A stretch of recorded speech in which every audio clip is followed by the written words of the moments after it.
कौन बताएगा? नहीं, नेचुरली आता है वो तो जी। देखो, आप किसी हॉल में एंटर किए, तो एंटर करने से पहले जो वातावरण था, हाँ जी, हाँ जी।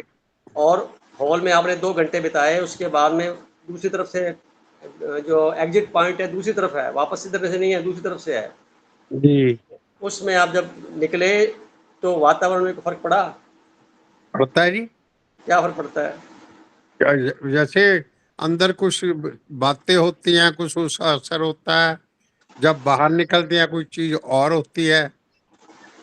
अच्छी बात है, आपने कई चीज़ बता दी है। अब मैं और पूछता हूँ, सोनिया बहन जी से पूछता हूँ। सोनिया जी, आप बताइए, आप मैरिज पार्टी में गए या किसी और फंक्शन में गए या किसी हॉल में गए, किसी समूह के साथ गए, 400-500 हज़ार लोगों की गैदरिंग है वहाँ पे, और वहाँ एंट्री से पहले का जो वायुमंडल था, वातावरण था, और फिर हॉल से जब बाहर निकले आप 2 घंटे 3 घंटे बिता करके, तो दूसरी तरफ जब निकले, तो वहाँ से निकलने के बाद में आपको लगा भी पहले वाला जो मैं एंट्री किया था वो वातावरण है, या उसमें बदलाव कुछ आया?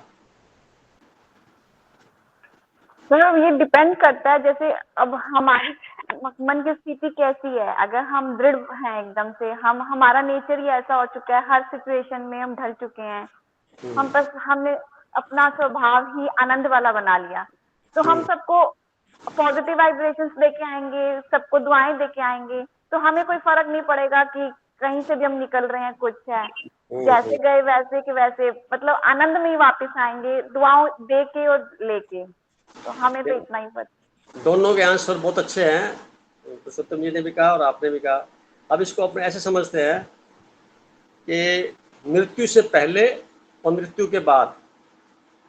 तो मृत्यु से जब पहले जो वातावरण से हम यूनिवर्स से में थे, और फिर हम शरीर में पहुंच गए, और फिर हम शरीर की यात्रा पूरी करके जब बाहर निकले वापस पुनः, तो अब दोनों में जो अंतर है वो मैं इसको ऐसे कंपेयर कर रहा था कि हॉल मानो शरीर है आपका, और आप हॉल में एंटर कर गए, और फिर उधर से आप शरीर से बाहर निकल गए। मेरी बात को थोड़ा समझ में आ रहा होगा आपको। कारण क्या है कि हॉल शरीर है मान लो, तो हॉल के बाहर का वायुमंडल और हॉल के अंदर का वायुमंडल में अंतर है। 2 दरवाजे हैं जैसे, तो दोनों दरवाजों निकलने पे वायुमंडल में कोई परिवर्तन नहीं होगा, क्योंकि वो तो यूनिवर्स है, वो तो व्याप्त है। अब हॉल के अंदर का यूनिवर्स के अंदर मिलावट हो गई, क्योंकि शोर बढ़ गया, तरह तरह के क्रियाकलाप बढ़ गए, तरह तरह के आयोजन बढ़ गए, तरह तरह के विभिन्नता लिए भाषा का इस्तेमाल, वाणी का प्रयोग, खान पान, ड्रेसेस, वहाँ का परिवेश सब बदल गया। ये संसार मान लो आप। तो आप मृत्यु से पहले जो थे, इसमें एंटर किए हॉल में, शरीर में आए, 50 साल 70 साल 80 साल जो भी समय था, 2-4 घंटे जैसे मैंने बोला, यहाँ से फिर वापस आप बाहर निकले, तो पुरुषोत्तम जी ने जैसे कहा कि कुछ बदलाव आया, बिल्कुल ठीक है। तो कुछ एनर्जी जो है अपने कार्यकलाप कलाप से कुछ नया कार्यक्रम बंद साथ में लेकर के आगे बढ़ गई, यानी एक साथ में अकाउंट्स क्रिएट कर लिया और साथ में ले लिया सूक्ष्म रूप से। और आपने जो कहा कि कुछ फर्क नहीं पड़ा, यानी आप जैसे आए वैसे चले गए, इसका मतलब ये हुआ कि आपने कर्म निर्लिप्त अवस्था में समर्पित भाव से कर लिए, कोई एंट्री नहीं हुई, ना कोई प्लस माइनस हुआ, और बात खत्म हो गई। मेरा कहने का तीसरा तात्पर्य ये है कि रोज ये प्रैक्टिस करें कि 24 घंटे के लिए मैं शरीर में आ गया, या मानो आप 12 घंटे के लिए आ गए, और जब रात को सोते हैं तब आप तो कॉन्शियस माइंड में तो सो रहे होते हैं। ऐसी स्थिति में शरीर में श्वास प्रक्रिया स्वतः चल रही है, उसके प्रति आप सावधान नहीं हैं, उसके प्रति आप अवेयर नहीं हैं, होशपूर्वक नहीं हैं, तो वो स्थिति जो है, आप ऐसे मानो कि डेड होगी, खत्म होगी, क्योंकि उसमें आप है ही नहीं, जागृत नहीं है। तो बीच का पीरियड मानो आप 18 घंटे का या 16 घंटे का जो काम करते हैं, 15 घंटे का, इसके बाद का जो पीरियड है, ये रूपांतरण होकर सुबह जब उठते हैं तो फ्रेश होकर उठते हैं, पहले से फ्रेश हुए होते हैं जनरली। आप उसके थकान दूर हो जाती है, और हर प्रकार से आप एक नयापन फील करते हैं, ताजगी फील करते हैं।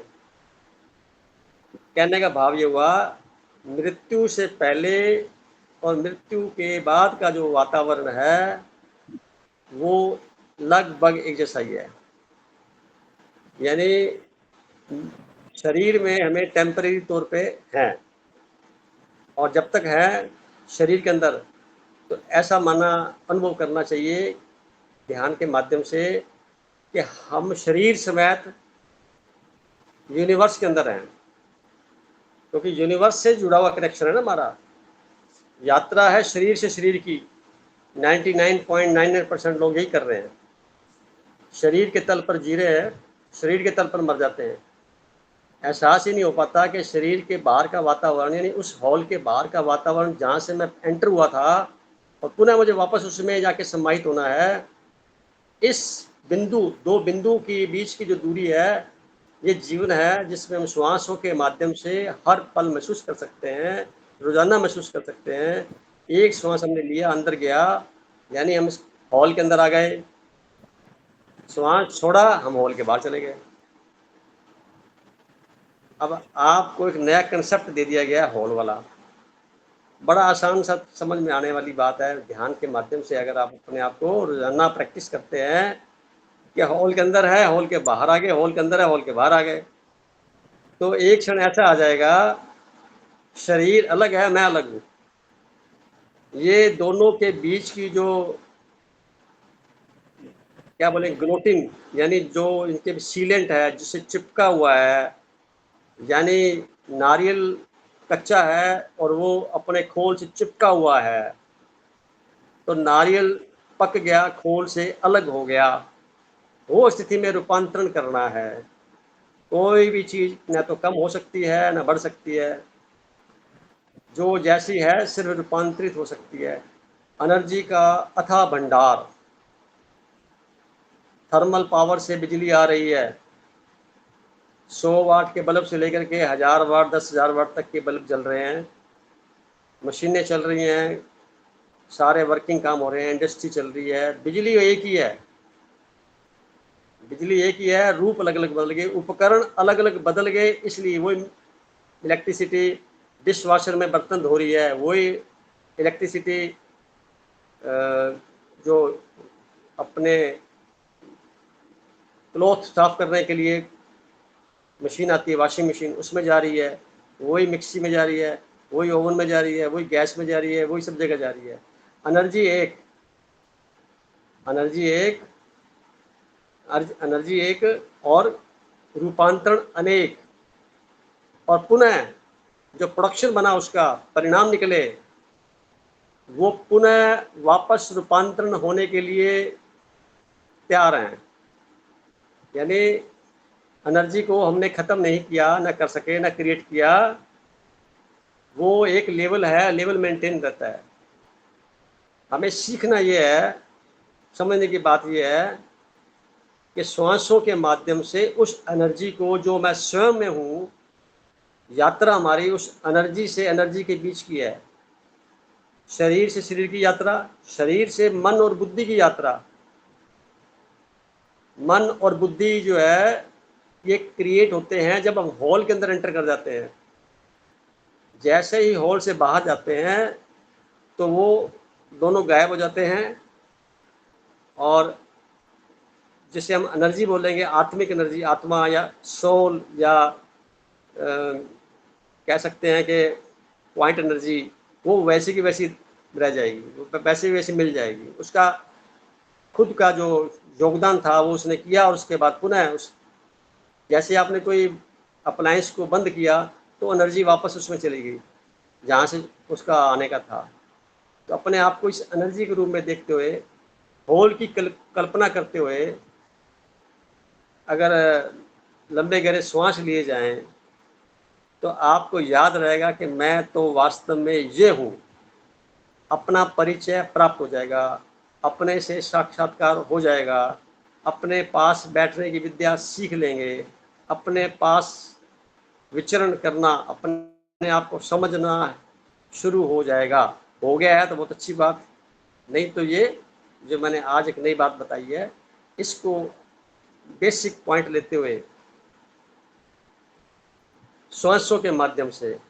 आप अभी एक लंबा गहरा श्वास लिया, यानी आप संसार में आ गए। शरीर मतलब संसार का हिस्सा है, आ गए। अब आपने श्वास छोड़ दिया, आप संसार से बाहर चले गए। एक भी विचार नहीं आएगा जितनी देर तक श्वास बाहर रहेंगे, और जैसे ही श्वास अंदर आएंगे, श्वास फिर विचार आने शुरू हो जाएंगे। यानी विचार मतलब मन यानी बुद्धि, दोनों ही उसी वक्त लीन और विलीन हो जाते हैं जैसे ही श्वास छोड़ करके आप ठहर जाते हैं। ये हम डेली प्रैक्टिस में कर सकते हैं। कितनी देर तक श्वास रोकें लेने में, कितनी देर श्वास रोकें भरने के बाद। सारा फोकस नाभि से लगभग 1.5 इंच नीचे एक पॉइंट बोलता है, जिसको हम धरण कहते हैं, जिसको हम हाथ लगा के चेक करते हैं। नाभि के नीचे हल्का सा पॉइंट होता है, वो मणिपुर चक्र के पास। वो जो पॉइंट है वो स्वतः फीलिंग में आए कि स्पंदित हो रहा है, वहाँ तक आपकी एकाग्रता बढ़नी चाहिए। एकाग्रता बढ़ जाती है तो फिर क्या होगा, नाद ब्रह्म अलग सुनाई देगा, हार्ट बीट अलग सुनाई देगी, खून का प्रवाह अलग सुनाई देगा,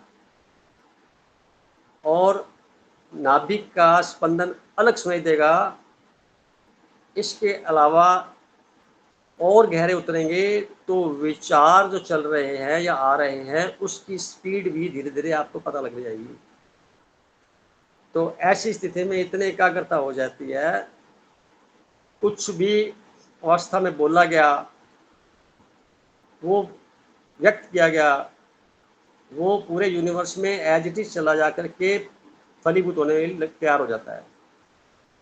इसीलिए कहा भी जाता है कि जब दोनों नोस्ट्रल से श्वास चल रहा हो, यानी नाद ब्रह्म सुन रहे हैं आप, तो ये दोनों नाक चलने चाहिए, दोनों चलने चाहिए। ऐसी स्थिति में जितना हो सके दुआओं के साथ अपने वक्तव्य को शामिल करिए। और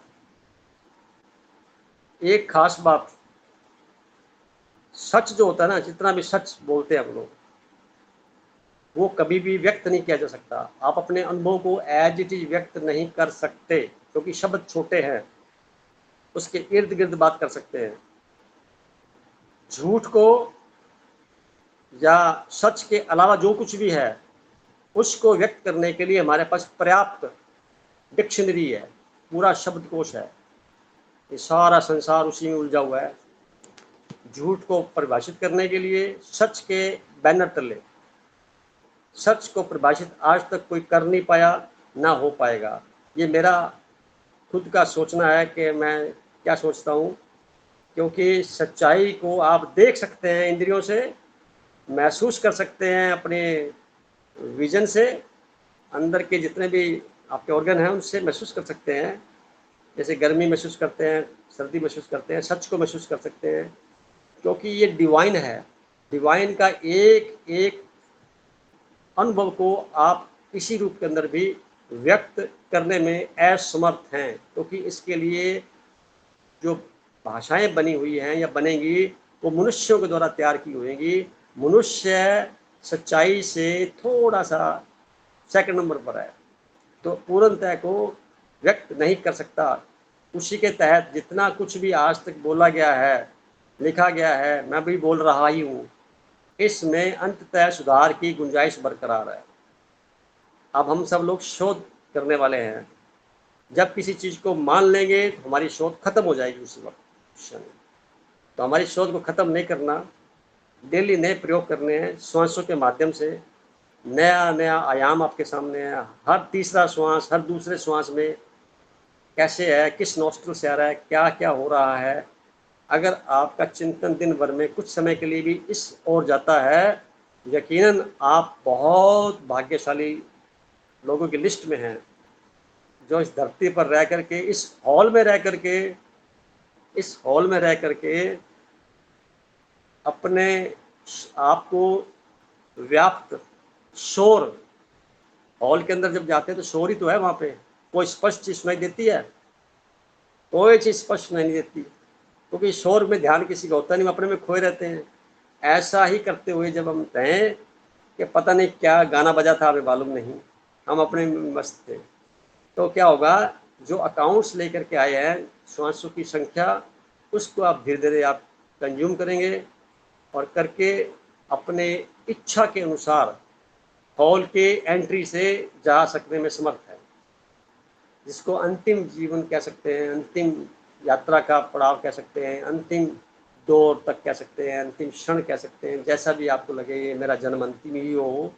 तो उस यूनिवर्स में वापस मिक्सअप होना, मूल वतन में जाना, मूल स्थान में अपने आप को स्थापित करना, जैसे आए थे वैसे के वैसे ही हम चले जाएं, बहुत बड़ी बात है।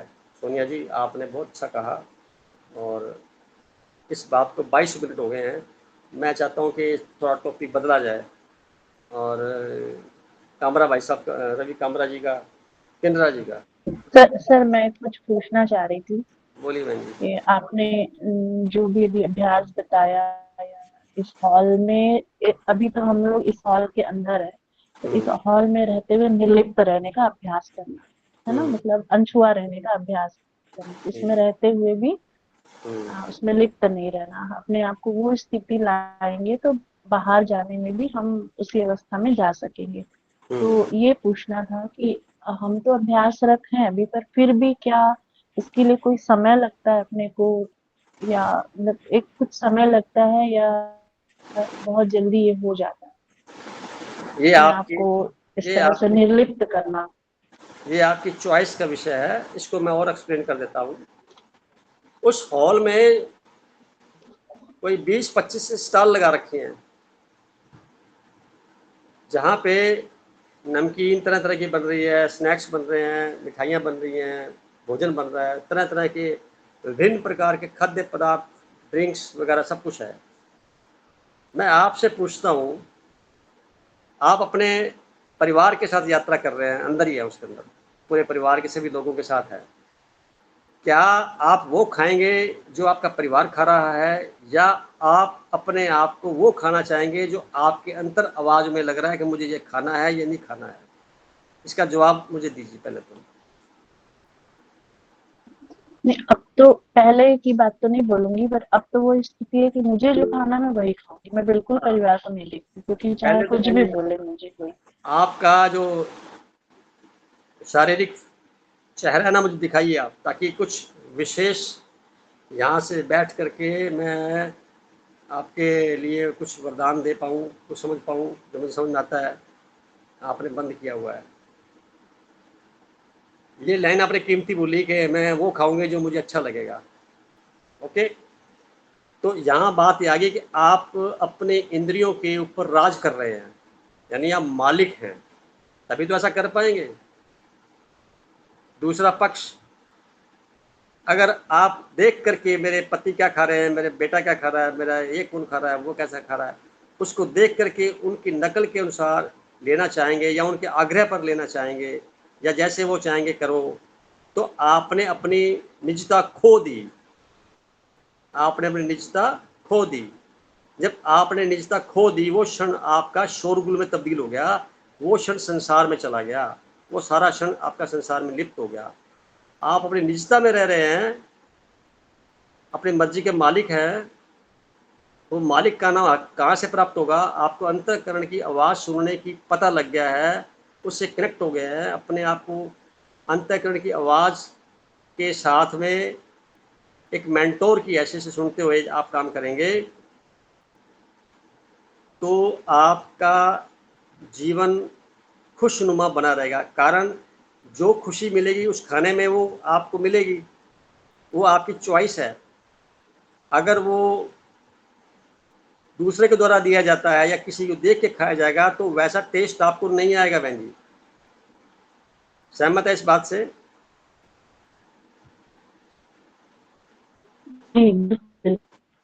अब आप कह रहे हैं कि कितना समय लगेगा, ये समय भी वही पॉइंट है। ये आपका लक्ष्य क्या है? मुझे इस जन्म को अंतिम सिद्ध करना है, मैटर खत्म।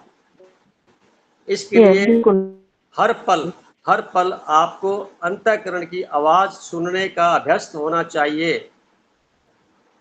तो आपका सुप्रीम गुरु, सुप्रीम सत्ता, सुप्रीम मेंटोर, आपका सुप्रीम गाइड आपके खुद स्वयं में अंतःकरण के माध्यम से पूरा यूनिवर्स बोल रहा है, बता रहा है, समझा रहा है। मैं जैसे अनुभव कर रहा हूँ वैसा आप अनुभव कर रहे हैं, वो बात अलग है। सभी कर रहे हैं, बात अलग है कि हम कितने उसके प्रति कॉन्शियसली जागृत हैं। इसी को तो बोल रहा हूँ, ध्यान करिए और उस अंतःकरण की आवाज़ को सुनिए। पिछले 2.5 साल से मैं एक ही लाइन बोलने जा रहा हूँ, अंतःकरण की आवाज़ को सुनिए, बार-बार सुनिए, उसके पास बैठिए, अपने पास बैठिए, उसका साक्षात करिए। और ध्यान के बिना संभव नहीं है। ये आपको खुद की यात्रा अलग से ही करनी होगी। उस भीड़ के अंदर, उस हॉल के अंदर भी अपना रास्ता तलाशना होगा। सारे शोर-गुल के बीच में आपको कोई ऐतराज़ नहीं होना चाहिए कि कौन ये क्यों बजा रहा है, कोई शंख बजा रहा है, कोई घंटी बजा रहा है, कोई शोर मचा रहा है, कोई आवाज़ तेज़ कर रहा है, कोई किसी का गाना बजा रहा है, कोई किसी का गाना बजा रहा है। बजने दो, आपको क्या लेना? आपसे पूछ के बजाया क्या? नहीं, तो फिर आप ऐतराज़ किस बात का? वो उसका स्वभाव है। तो जैसा स्वभाव है वैसे करने दीजिए। आप बीच में पॉलिटिक्स क्यों करें? क्यों इंटरफेयर करें? आपका कंसंट्रेशन पूरा सेल्फ पर डिपेंड रहना चाहिए। ये भी मत सोचो कि ये मेरा बेटा है, ये मेरा पति है, ये मेरा वो है, कारण वो भी आपके साथ यात्री ही है। क्योंकि कुछ हिसाब पेंडिंग पड़ा हुआ है उनके साथ, वो आपने निपटाना है। अगर आप जितना जल्दी निपटा देंगे और बिना किसी हिसाब किताब लगाए निपटा देंगे, स्वीकार करते हुए निपटा देंगे, समर्पित होकर कर देंगे, सहन शक्ति को बढ़ाते हुए कर देंगे, वो यात्रा जल्दी से पार कर लेंगे। मेरी बात अगर समझ में आ गई हो तो हाँ बोलिए, नहीं है तो और आगे बात करूं।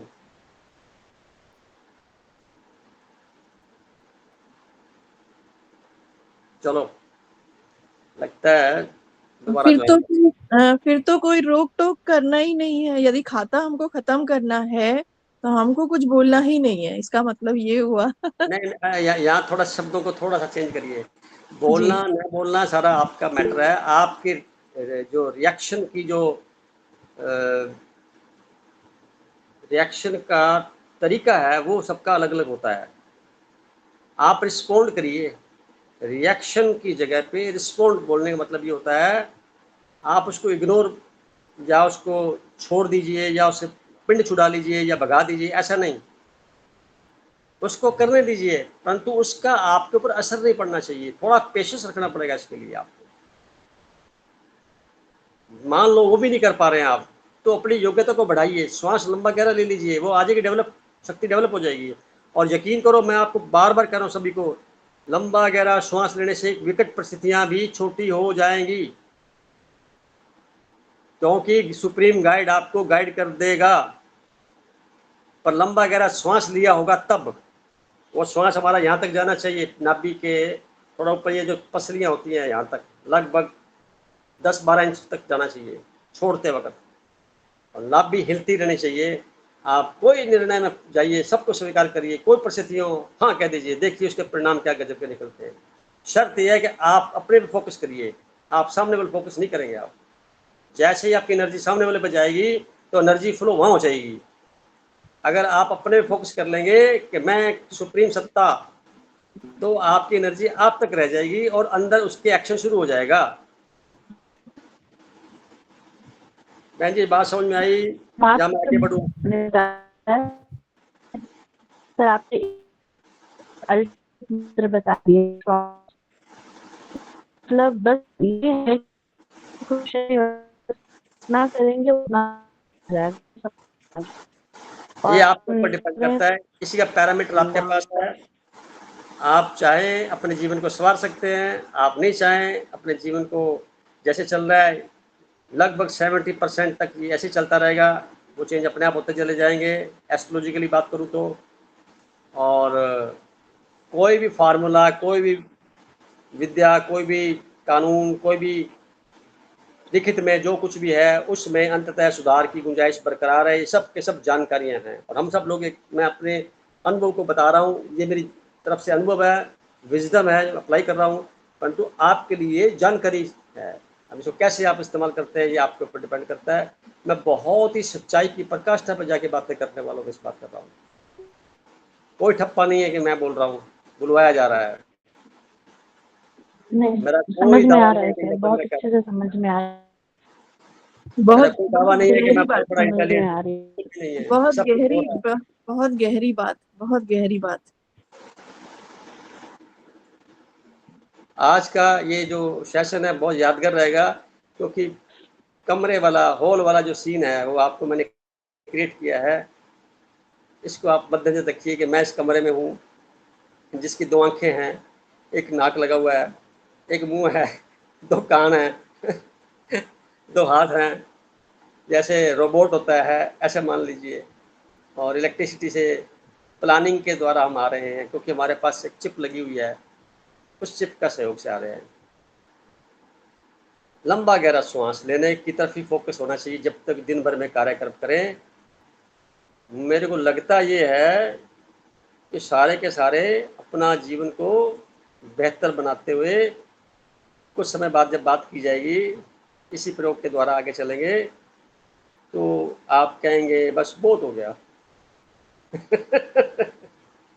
बहन जी, आपका ऑरा क्लीन कर दिया गया है मोनिता बहन जी। अभी हम आगे बढ़ते हैं, क्योंकि टाइम हमारे 33 मिनट हो गए हैं।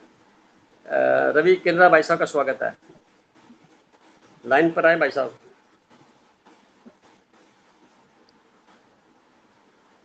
जी। अब आपका पिछले सेशन में कुछ लाइन बोली थी आपने, भूल गए।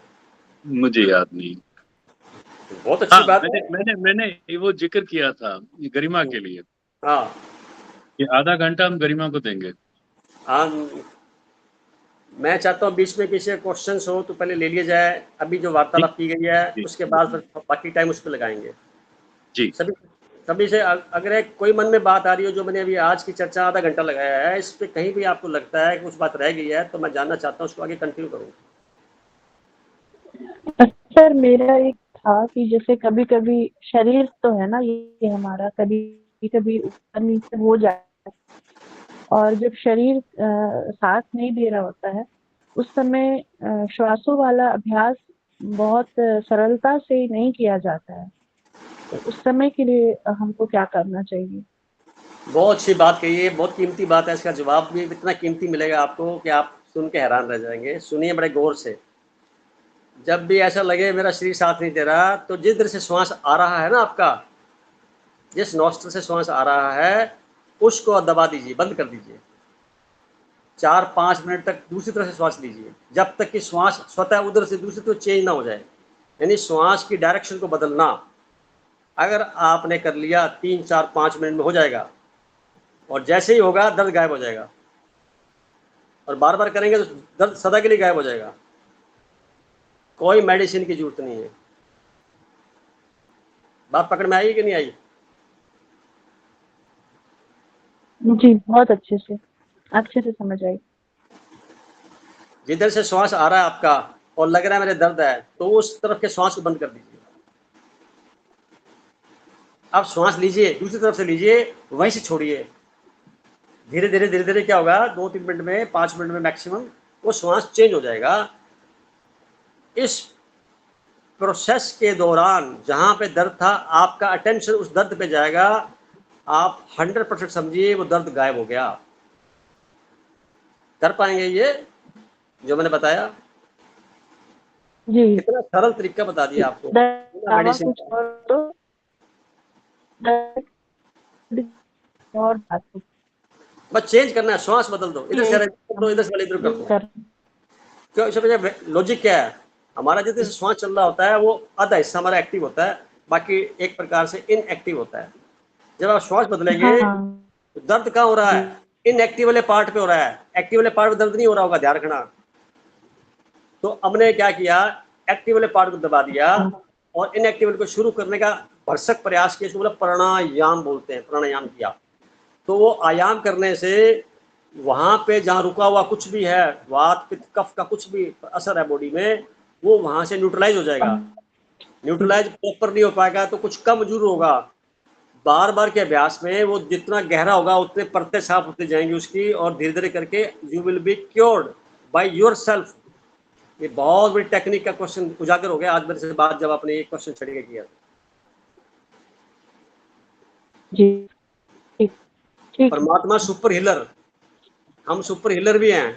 अपने आप को ठीक नहीं करेंगे तो किसको ठीक करेंगे? पहले तो ठीक खुद को ठीक करना है ना।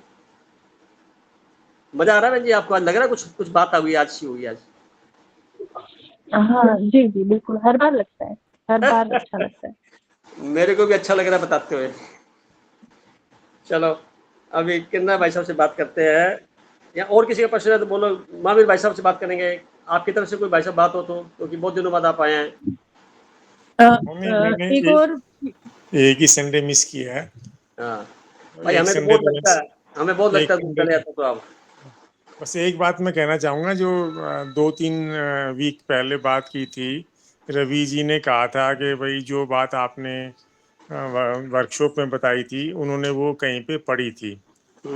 याद होगा ना आपने, उन्होंने कहा था कि मैंने वो किसी बुक से पढ़ी थी, और आपने कहा मैंने तो बुक नहीं पढ़ी, मेरे को तो वैसे ही वो चीज़ दिमाग में आई थी।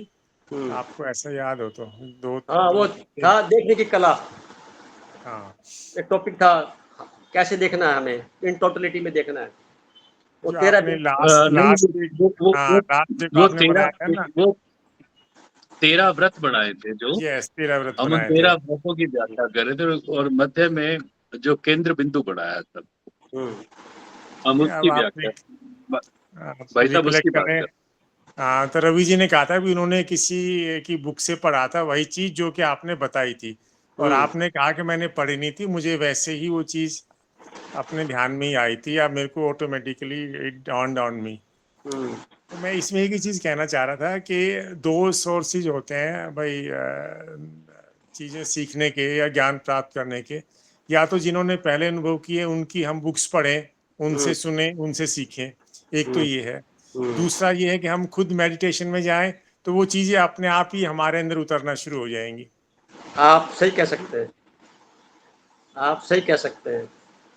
वो एक विचार जब आपके दिमाग में आया, मेरे दिमाग में एक विचार आया था कि आज ना कुछ ना नया कुछ सोचते हैं। तो क्या सोचते हैं? विचार आया था कि देखना कैसे है किसी को, इस पे विचार करना है। तो बात लंबी होगी। उस विचार ने सारे पिछली परतें खोल के ले आया, मुझे पता भी नहीं लगा, और उसके बाद मैं गुम हो गया। आज भी मैं जिस तरह से बात कर रहा था, करते करते मैं कामरा जी बोल गया, किन्नरा बोलने की जगह में कुछ और बोल गया। यानी स्मृति लोप हो जाती है उसी वक्त ही। आदमी वो लाइन पहले जैसे आना मुश्किल हो जाता है, बड़ा ध्यान लगाना पड़ता है कि भी वो, क्योंकि वो इतनी हाई कंसंट्रेशन हो जाती है कि वही चीज़ दिखाई दे रही होती है। मैं तो पूरा हॉल के अंदर विचरण करने वाला इधर से करता भूल गया, बाकी कुछ यहाँ वाला माहौल ही भूल गया। तो वो सारा खेल क्या है? हमारी खुद की जो योग्यता है, जिस पर निर्भर है ध्यान, वो कितने गहरे तल पे किया गया है वो दर्शाता है। ये सब नाम भूल जाएगा, नामकरण, ये सब धीरे धीरे परतें खत्म हो जाएंगी। मेल फीमेल कुछ भी दिखाई नहीं देगा, दिखाई कुछ एनर्जी का लेवल दिखाई देगा। दिखा दो एक लेवल पे आकर के वो स्थिति प्राप्त हो जाती है। कोई बहुत बड़ा काम नहीं है। आप परमात्मा को, यूनिवर्स को जब आप उसके साथ अटैच होएंगे, मतलब अपने आप से अटैच होएंगे, ऐसा एक भाव लिए हुए मैं अपनी ही यात्रा अपने तक कर रहा हूँ, आत्मा की यात्रा परमात्मा तक, यानी आत्मा की यात्रा आत्मा तक, यूनिवर्स की यात्रा यूनिवर्स तक। इस शरीर में यूनिवर्स है, हम एक यूनिवर्स ही इसके अंदर आए हुए हैं। अब यूनिवर्स वापस मिल जाना है। तो अब इस चीज़ को कहना तो बड़ा आसान है, परंतु ये शब्द जितने छोटे पड़ते हैं, अनुभव बड़ा गहरा है, उसको एक्सप्लेन करना मुश्किल होता है। सबका अलग अलग है और विभिन्न प्रकार से अलग अलग आता है। जितनी बार करेंगे, रिपीटेशन कुछ भी नहीं होगा। एक बात और बता दूं, मेडिटेशन में एक बार भी जो अनुभव ले लिया, रिपीटेशन उसका नहीं होगा, नया अनुभव दोबारा आएगा, कुछ और तरीके से आएगा, और वो मेरा किसी और के काम नहीं आएगा, किसी और का किसी और के काम नहीं आएगा। सबका अलग अलग अलग अलग विभिन्नता लिए होगा, क्योंकि परमात्मा को, यूनिवर्स को पल पल क्षण क्षण नयापन के साथ दिख रहे हैं, नयापन को महसूस कर रहे हैं। ये पहचान भी है। जो पत्ते सुबह थे शाम को नहीं रह गए, जो हमारी मानसिक चेतना सुबह थी शाम को नहीं रह गई, पल पल बदल रही है। 10-15 मिनट पहले जो मैं वार्तालाप कर रहा था, अब में बड़ा फर्क है। इसी को, इतने सूक्ष्म अनुभव को हमें महसूस करना है। इसी को बोलते हैं मेडिटेशन की प्रकाष्ठा। और ये बिंदु बनता है हमारे स्वयं के साथ वार्तालाप करने का, महसूस करने का, जिसको बोलते हैं सच, ट्रुथ, ट्रुथ जीवन। बात खत्म, कोई एक्सप्लेनेशन नहीं, कोई उदाहरण नहीं। एक चीज पूछूं, जो भैया, हाँ जी महावीर भैया, हालांकि गर्मी वाला टाइम थोड़ा कम हो जाएगा। एक्चुअली आज मैं गया था, एक 13वीं में गया था, तो वहां पे बात चल रही थी, तो मेरे मन में विचार आया कि हम इसको मृत्यु क्यों कहते हैं, इसको रूपांतरण क्यों नहीं कहते। क्या बात है। तो अरे ये बहुत मुझे सुंदर लगा बात। कि भाई ये रूपांतरण है, ये मृत्यु नहीं है, इसको आप इस पे कुछ है? आप कहें तो अच्छी। हाँ, तो आज का जो ये रूपांतरण का तो हुआ ना, हॉल से पहले और हॉल के बाद, बीच का जो हॉल में समय बिताया हमने, तो रूपांतरण पहले हुआ बाद में हुआ। अंदर के समय को हम यादगार क्यों बनाएं? हम इसको अपना योगदान ड्यूटी निभाते हुए, बिल्कुल एंजॉय करते हुए याद रखें कि मैं जैसे था ना पहले एंटर किया था, वैसे के वैसे रह जाऊं, और जब आप बाहर निकले तो वैसे के वैसे निकल जाएंगे। कोई लिप्त नहीं हो पाएगा किसी से। अंदर कौन सी कुर्सी पे आप बैठे थे, कौन से सिंहासन पे बैठे थे, किस स्टेज पर गए थे, क्या स्टाल में खाया था, जब भूल जाए कोई याद रखने की जरूरत नहीं हमारे को। तो संसार की किसी भी गतिविधि को ज़्यादा याद रखने की जरूरत नहीं। इसका मीनिंग ये भी निकलता है। आप बहुत अच्छा कह रहे हैं भाई साहब, यही तो है रूपांतरण। हम क्रिएट नहीं कर सकते कुछ भी, अनुभव कर सकते हैं, महसूस कर सकते हैं, देख सकते हैं, व्यक्त नहीं कर सकते। सच को व्यक्त करने की भाषा अभी तक बनी नहीं है, कोई माइकल लाल बना नहीं पाया। मेरी क्या बशात, मैं तो अपनी तरफ से जो समझ में आता है, जो समझ मेरे पास है, उसलिए इस्तेमाल कर रहा हूँ। महसूस बहुत कुछ करता हूँ, पर मैं व्यक्त नहीं कर पाता। नहीं, वो ये क्योंकि तो आप सही कह रहे हैं कि व्यक्त करना बहुत मुश्किल है, लेकिन बदलाव तो हमें रोज ही हो रहे हैं ना। भाई हाँ, मृत्यु जो हम कह लें या शरीर बदलना, वो थोड़ी बड़ी घटना है, लेकिन थोड़ा बहुत तो बदलाव रोज ही हो रहा है। तो रूपांतरण थोड़ा पल बहुत तो रोज ही हो रहा है। पल पल हम रूपांतरित हो रहे हैं, पल पल रूपांतरित हो रहे हैं, पल पल। शरीर इस छोड़ने वाला थोड़ी सी बड़ी बात है, बस ये हाँ, कह इस सकते हैं। रूपांतरण को अगर महसूस कर ले हम डेली मेडिटेशन में 1 घंटा लगाएं, 2 घंटे लगाएं, दिन भर में याद रखें, क्योंकि डेली शेव करते हैं ना हम, तो रूपांतरण तो हो ही रहा है। चेहरे पे झुर्रियाँ बढ़ जाएगी, शरीर थोड़ा शिथिल हो जाएगा, बाल कलर बदल जाएगा। मेरे कहने से या किसी के कहने से थोड़ी हो जाएगा, अपने आप हो रहा है ना। रूपांतरण तो लगातार शरीर का हो ही रहा है। शमशान घाट की ओर भागे जा रहे हैं फटाफट सभी जने, बिना पूछे बना जाए, बिना कोई परमिशन के। परंतु मन और बुद्धि का जो लेवल है, जिसको हम एनर्जी बोलते हैं, आत्मा, वो इस चीज़ की गवाह है। तो इस गवाह के रूप के अंदर ही अपने आप को स्थापित करते चले जाएं, ज़्यादा हलचल ना हो, नॉर्मल स्थिति में रह के जीवन जीते जाएं। सुप्रीम लाइफस्टाइल है ये, इससे बढ़िया लाइफस्टाइल नहीं हो सकती। और इसी को प्राप्त करने के लिए महावीर करते भैया जा ने, रहे हैं। जी सॉरी, महावीर भैया ने 2 बातें करी थी अभी। एक वो कि हम स्वयं ध्यान करके और उस स्थिति तक पहुंचे और उसको अनुभव करें, और उसके बाद फिर हम आगे बढ़े जिससे कि हमारा रूपांतरण हो रहा हो। और दूसरा उन्होंने ये कहा कि या कोई ऐसा समर्थ व्यक्ति, पुरुष, लिखा हुआ, पढ़ा हुआ, सुना हुआ, उसको हम एक लेवल मान के उसके साथ हम सहयोग लेते हुए आगे बढ़े और उस चीज का अनुभव करें। और आपने एक बात कही लास्ट में कि जो ध्यान की जो अवस्थाएं हैं वो कभी रिपीट नहीं होंगी, कभी भी रिपीट नहीं होंगी, और हर एक आदमी का जो अनुभव है वो अलग अलग होगा। अब चूंकि सर बात ये है कि चूंकि हम आध्यात्मिक यात्रा की तरफ बढ़ रहे हैं, है ना, हम नीचे से लेके ऊपर के चक्रों की तरफ बढ़ रहे हैं। हम चाहे चक्र, कमल, जो भी हमारे दिमाग में नाम आता, हम जब भी सर अपना ध्यान प्रारंभ कर रहे होते हैं तो लोअर से लेके ऊपर की तरफ बढ़ रहे हैं। अब किसी एक ऐसे चक्र पे एक आप अपने आप को रखे हुए हैं, और जब उसमें समाधि अवस्था तक आप पहुंच रहे हैं, उस पर्टिकुलर समाधि अवस्था में, उस जगह की समाधि अवस्था में, अच्छा, फिर जब उस समाधि के बाद फिर आप और आगे की तरफ बढ़ रहे हैं, फिर आप उस चक्र में फिर उसका विचरण करते हैं, उसको अनुभव करते हैं, परिस्थितियां आपकी प्रतिकूल अनुकूल जो भी हैं। अब यहाँ पे वो बात ये आ रही है कि अगर हमें ये पता है कि इसके बाद ऐसी परिस्थितियां आएंगी, अनुभव आपके डिफरेंट डिफरेंट हो सकता है, तो ये हमें कहीं ना कहीं यही ज्ञान मार्ग है सर, क्योंकि हाँ, हमें इन चीज का एहसास हो गया, ज्ञान है कि हम नीचे से लेके ऊपर की तरफ हम बढ़ रहे हैं। और चूंकि किसी एक ऐसे स्टेज पे हम आ गए, से हम दूसरे तीसरे स्टेज पे चल रहे हैं, और वहां पे आप वैसे लगने लगता है कि यार मैं तो बहुत बड़े चमत्कार कर सकता हूँ, मैं ये कर सकता हूँ, मुझे चीजें अभी दिखाई देने लग गई, और मैं उसके समकक्ष पहुंच गया हूँ, उस देव के समकक्ष पहुंच गया हूँ। तो कहीं ऐसा तो नहीं होगा कि हम शायद वहीं रुक के बैठ जाएं, हमें लगे कि हमारा ये अंतिम स्थिति आ गई है, हमने जो पाना था इस ध्यान के माध्यम से हम पा चुके ना। अगर हमें पता है कि साहब इसके आगे निकलना अभी और है, क्योंकि यात्रा अनंत की है, हम वहां पे बंधे नहीं सर, क्योंकि हमें ये ज्ञान हो गया था आपको सुन के, लोगों को पढ़ के, देख के, चूंकि प्रयास हमारी तरफ से है, प्रयास व्यक्तिगत हो रहा है और उस जगह पे पहुंचने फिर हम आगे बढ़ रहे हैं। तो जो भैया कह रहे थे कि इन दोनों चीजों की हमें शायद जरूरत है, हमें हमें उस ज्ञान की भी जरूरत है कि हमें वो समझा पा रहे हैं कि इस तरह से इस तरह से होता है, यहाँ पे ये अवस्थाएं पैदा होती हैं और यहाँ पे हम फंस सकते हैं, यहाँ से आपको इतनी मेहनत की आवश्यकता है, तो ये प्रयास आपको जरूरत है, उसके बाद हम आगे बढ़ जाते हैं। ऐसा आप सही कह रहे हैं। थ्योरी थोड़ी सी पता होगी आपको, लाइन ऑफ एक्शन का तरीका पता होगा, अभ्यास करने में सुविधा हो जाएगी।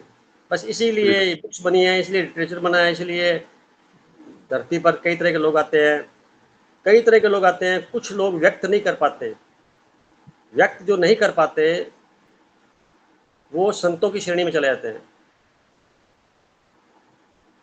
जो व्यक्त कर पाते हैं अनुभव को, वो अवतार कहलाते हैं। अवतार कुछ भी नहीं है, अवतार वही है जब उन्होंने महसूस कर लिया कि मेरे को ऐसा लग रहा है, और वो एज इट इज तो नहीं बता पा रहे, उसके इर्द गिर्द जो भी शब्द उनके पास मौजूद हैं उसके आधार पर बता रहे हैं, व्यक्त कर दिया और सामने वाले को अपील कर रहा है, समझ में आ रहा है और अच्छा लग रहा है, और वो उस पर चलने के लिए बाध्य हो गया है और अपने जीवन को और अच्छा बना रहा है। तो ये अवतार श्रेणी के लोग भी होते हैं, साधु संत अवतार जिज्ञासु। सारा संसार तरह तरह से भरा हुआ है। व्यक्त करना हर किसी के बस में नहीं हो पाएगा, क्योंकि ये परमात्मा का विशेष गुण, मर्जी उसी यूनिवर्स की होगी कि किससे क्या काम लेना है, क्योंकि हम उसी के साथ जुड़े हुए हैं। हमारे जिस प्रकार ब्रह्मांड के अंदर कोई बिंदु फिक्स कर दे हुए हम ऐसे नहीं हैं, उसके अंदर मिक्स हैं। समुद्र के अंदर कोई बूंद फिक्स कर दे हुए पानी की नहीं है, परंतु वो बूंद किसी पात्र में आ गई, वो पानी पात्र का कहलाया। परंतु पानी पात्र का और समुद्र का एक जैसा है। बोतल के अंदर हवा के साथ जो प्राण शक्ति बह रही है, वो क्योंकि हमारे रिसीवर बोतल में नहीं है और हमारे अंदर रिसीवर है, तो हम ले रहे हैं, और वहाँ और उसमें कोई अंतर नहीं है। अंतर सिर्फ यही बात का माना जाता है जो भूल भुलैया की तरफ आ जाता है। जैसे ही पानी को किसी पात्र में डाला तो पानी समझता है कि मैं पात्र हूँ। बस ये गलती जो भ्रम है भूलने की कि मैं उस सागर का हिस्सा हूँ, मैं सागर का हिस्सा हूँ और सागर से जुड़ा हुआ हूँ, और मैं इस पात्र में आकर के, किसी ने बोतल समझ लिया, किसी ने मग्गा समझ लिया, किसी ने बाल्टी समझ लिया, किसी ने कुछ समझ लिया। बस ये भूल संसार की भूल भुलैया है, इसी को बोलते हैं अहंकार। और वैसे ही उसमें आते ही सारा खेल बिगड़ जाता है। जब उसको याद आ जाए किसी क्षण, किसी जन्म में कि मैं तो सागर का आया, वो भाई मेरा करेक्टरिस्टिक तो वही का वही है, कोई अंतर नहीं है। इसी याद को पुनः स्मृति को लाने के लिए सभी लोग तरह तरह के उपराले करते हैं, तरह तरह की यात्राएं, तरह तरह के भोज करते हैं, और हम भी वही कर रहे हैं। तो आप आज के कंसेप्ट में हॉल का याद चित्रण याद रखिए। हॉल के अंदर एंटर किए, वातावरण ठंडा था, हॉल के अंदर आए, थोड़ी गर्मी थी, थोड़ा उमस थी, भीड़ थी, शोर था, और हॉल के बाहर गए तो वापस पहले वाले हो गए। बस ये रूपांतरण है। इस पे हम थोड़ा और सोचेंगे तो अगले मीटिंग में कुछ और विशेष पे प्रकाश डालते हैं, कुछ नया दिमाग में बात आएगी तो वो बताया जाएगा। मेरे को लगता है आज टाइम हो गया है, 8:51 हो गए हैं। रवि भाई साहब आप कुछ बताइए, क्या करूं मैं? अब गरिमा को देख लिया जाए। गरिमा जी के कुंडली लाइए, मैं इसके प्रश्नों का जवाब देता हूँ। प्रश्न तो आपके हैं, कुंडली गरिमा जी की है। जी लगाइए कुंडली, लाइन पे है क्या? मेरे पास तो है। गरिमा ये इस तरह की बातें क्यों करती है, परेशानी वाली? हाँ, अच्छा एक और करती है, अच्छा अच्छा। नहीं, ये बहुत वो रहती है सर, डाइसी से रहता है इसका नेचर। देखिए कर्क लगन की कुंडली है, हाँ, केतु के साथ चंद्रमा बैठा हुआ है 10वें भाव में, 10th हाउस में केतु है 4.58 डिग्री का, और उसका जो पीछे बैकग्राउंड में नक्षत्र है वो भी केतु का अश्विनी नक्षत्र है, यानी केतु का डबल एक्शन हो गया। और केतु क्या है? केतु है संसार से अलग हटना, संसार को इतना गहराई से देख लेना कि वहां से विरक्ति हो जाए, उसके प्लस माइनस दोनों समझ में आ जाना, जल्दी से समझ में आ जाना। साथ में चंद्रमा है 16.40 डिग्री का, और चंद्रमा बैठा हुआ है शुक्र के नक्षत्र पे। ओके, अब शुक्र लग्जरियस आइटम का, वर्ल्डली कंफर्ट्स का, नॉलेज का भंडार, वेल्थ का भंडार। अब दोनों को इकट्ठा कर दिया, दोनों में डिफरेंस है लगभग 11 पॉइंट समथिंग डिग्री का, 12 डिग्री का। अमावस्या से हम गुजर के आए हैं अभी थोड़ी देर पहले, सुबह अमावस्या के अंदर थे, कल का रात से भी चल रही थी अमावस्या, तो और वो भी कर्क राशि में, इसकी कर्क लगन है, तो इसके कर्क लगन में अमावस्या का आज दिन था।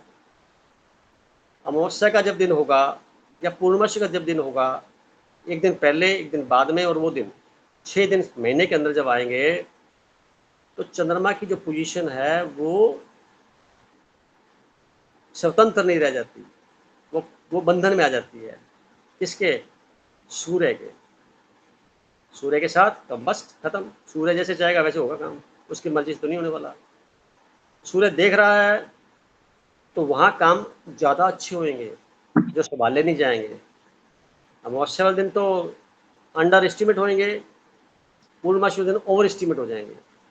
यानी किसी को रोज की 10,000 रुपये की ज़रूरत है, तो अमावस्या वाले दिन तो मिल गई उसको 10 रुपये, कम हो गए, बहुत ज़्यादा झूठ।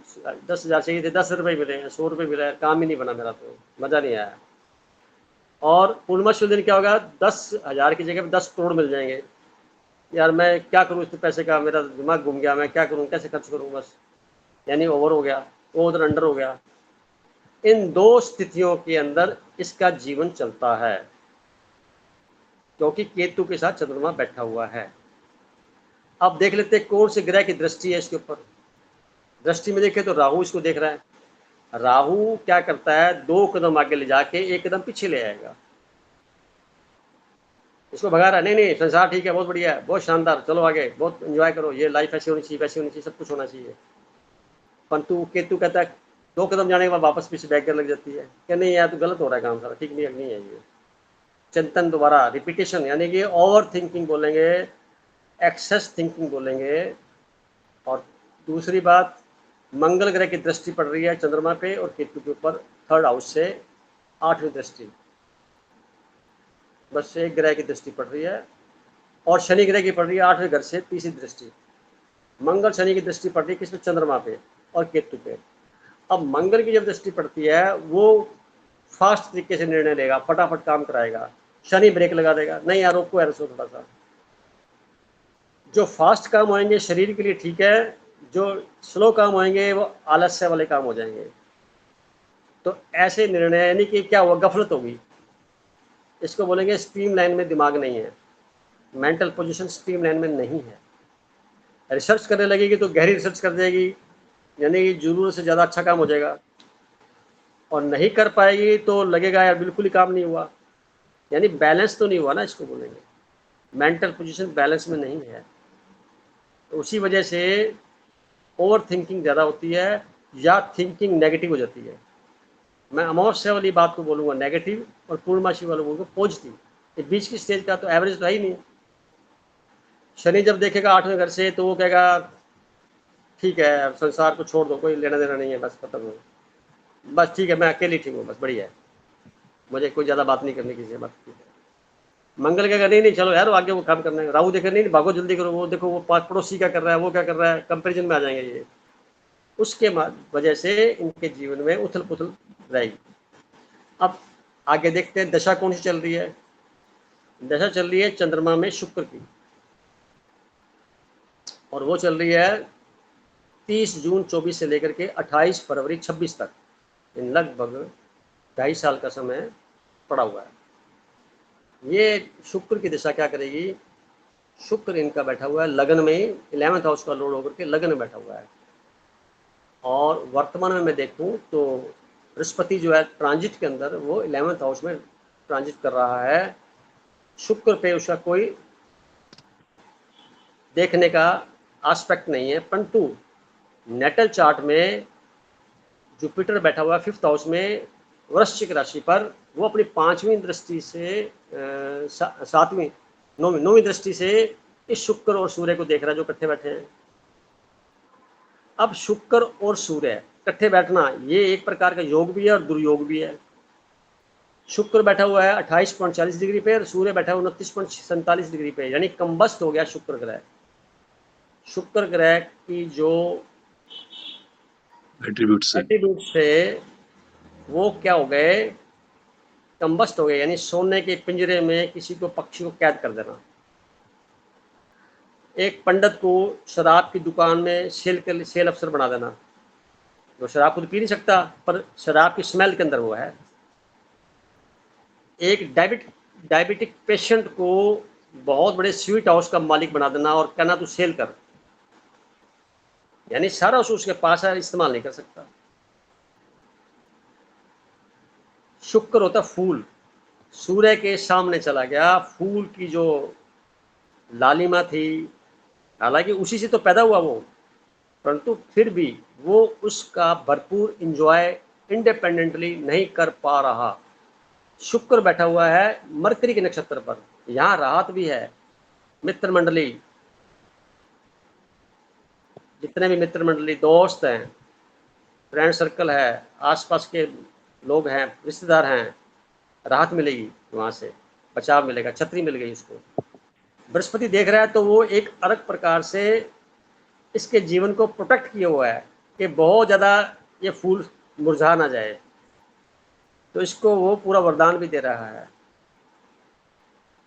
अब ये सारा चित्रण जो है फरवरी 26 तक चलेगा, उसके बाद सूर्य आ जाएगा। सूर्य चलेगा सिर्फ 6 महीने के लिए। इसकी दशा चलेगी मंगल की, जब शुरू होएगी 30 अगस्त 2026 से। मंगल जो है वो चंद्रमा के नक्षत्र बैठा, जीवन का सर्वश्रेष्ठ समय शुरू हो जाएगा। तो मंगल इस कुंडली के लिए सिग्निफिकेंट रहा है, 10th हाउस का मालिक होकर के और 5th हाउस का मालिक होकर के एक्सीलेंट रिजल्ट देगा। और वो 30/8/26 से इसके कैरियर को, इसके इनोवेशन को, इसके जो रिसर्च वर्क है, इसको जो चाहती है उससे मल्टीपल करके अच्छे परिणाम देने के लिए पूरे मंगल का जो पीरियड है वो 2033 के अगस्त तक रहेगा, यानी 7 साल का समय मिलेगा इसको गजब का। परंतु वर्तमान समय भी रूपांतरण के साथ में आगे बढ़ते क्रम में है। एक बात और कहना चाहूँगा, हम इसके जीवन के लिए सोचे भी मैरिज की बात, तो मैरिज वाला पॉइंट बनता है कि वर्तमान में बृहस्पति 11th हाउस में बैठ करके, शुक्र की राशि में बैठ करके और 7th हाउस को देख रहा है। तो 1 मई 2024 से लेकर के जून 2025 तक का जो पीरियड है, इस पीरियड तक यही रहेगा। 80% संभावनाएं शादी की बनाता है, पूरी संभावना बनाता है कि ये इसका दाम्पत्य जीवन शुरू हो जाए और फलीभूत हो, अच्छा बीते। उसके लिए इसको प्रयास करने के लिए आगे आना होगा, क्योंकि मंगल 3rd हाउस में बैठ करके पावरफुल है। यानी इसको मैं ऐसा बोलूँगा, हार्दिक तौर से ज़रूरत से ज़्यादा अच्छा व्यक्तित्व इनका है, मंगल की वजह से प्लस चंद्रमा और केतु की वजह से। हार्दिक तौर पे अनइंटेंशनली गलतियां होती होंगी, जानबूझकर गलती करना स्वभाव में इनके नहीं है। सहन शक्ति भी ज़्यादा है, माफ़ करने की शक्ति भी ज़्यादा है, सुंदरता के साथ भी है।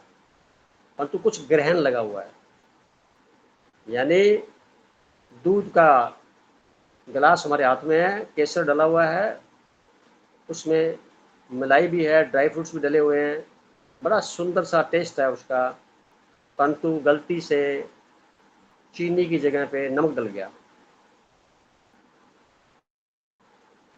अब क्या हुआ, टेस्ट थोड़ा वैसा नहीं मिलेगा, सामने वाले को लगेगा कि ये बहुत एंजॉय कर रही है, खुद को लगेगा मैं कहाँ फंस गई। मैं कैसे एक्सप्लेन करूं कि मेरे हाथ में जो चीज़ है वो नहीं है जो आप सोच रहे हैं। ये इनका व्यक्तित्व है। अब जब तोड़ क्या है, ये सब तोड़ क्या है, इस पूरी कुंडली का अगर देखूं मैं तो जुपिटर को स्ट्रॉन्ग करना है। जुपिटर ऑलरेडी स्ट्रॉन्ग है, वो देख रहा है, परंतु उसके अंदर किसी प्रकार की कमी ना आए। तो उसका तरीका क्या है, जुपिटर मतलब प्राण शक्ति को शरीर में भरपूर रखना। पानी तत्व का शरीर है तो पानी की मात्रा भरपूर रखना। दो बातें हो गई, आपने दो तत्व ले लिए, नहीं तत्व तो एक लिया पानी वाला, दूसरा तो छठा तत्व जो हमारे आत्मिक तौर पे वो है, दोनों का कॉम्बिनेशन कर लिया। तो जो जितना आप मेडिटेशन करेंगे, 8वां घर आपका मेडिटेशन, 12वां घर मेडिटेशन का है, जो उसका लॉर्ड जो है आपके शुक्र के बैकग्राउंड में है, मेडिटेशन की मात्रा बढ़ जाएगी। पानी पीने से, लंबे गहरे श्वास लेने से आपका ध्यान साधना में और मज़ा आएगा आपको, यानी मल्टीपल डायरेक्शन में हो जाएगा। अगर आप मेडिटेशन फील्ड में आते हैं तो यूनिवर्स की तरफ से आपको जो ये चार्ट के माध्यम से प्लस होना है ना, वो मल्टीपल प्लस हो जाएगा, यानी दोष मिनिमाइज हो जाएंगे, आपके रास्ते थोड़े आसान हो जाएंगे। हमारी दुआएं हैं ये साल आपके लिए वरदान साबित हो, और समय के अनुसार जो बताया गया जून तक पहुंचते पहुंचते आपकी हर इच्छा पूरी हो जाए। कैरियर आपका अच्छा रहेगा, परंतु कैरियर हमेशा स्थिर रहे ये ज़रूरी नहीं है, बदलाव बार बार चाहिए होगा, हायर के लिए, ऊंचे के लिए, ऊंचे के लिए, ऊंचे के लिए। तो इसलिए आप तनाव कभी मत लें, जो मिले स्वीकार कर लें। अपने आप को संसार के अंदर व्याप्त किसी भी प्रकार का विपरीत वातावरण को ज़्यादा चिंतन में न लाएं। मैंने बहुत धीरे बोल दिया, बात समझ में आ गई होगी सबको। इंद्रा भाई साहब आप कुछ कहेंगे और इसके बारे में? नहीं सर, थैंक यू। किसी और तो का प्रश्न?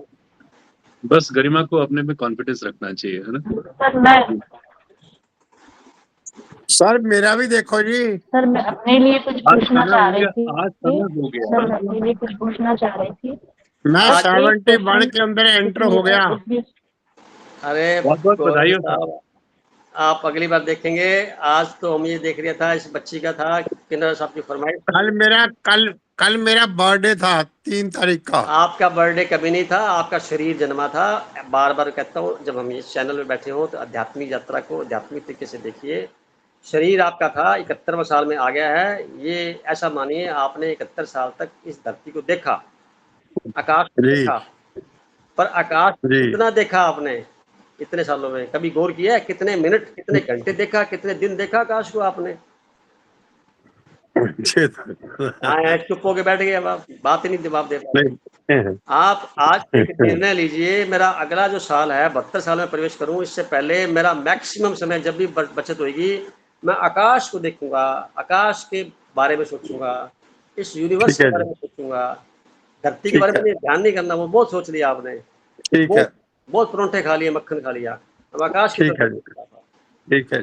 और उसका परिणाम देखिए क्या आएगा। मैं आपको यकीन से कह रहा हूँ, बदल जाएंगे गोयल साहब, पहले बदल चुके हैं और बदल जाएंगे आप। ठीक है सर, ठीक है। आपको मुबारक हो, ये साल अच्छा बीते आपका, और thank you sir, thank you very much. पूरे हो जाए।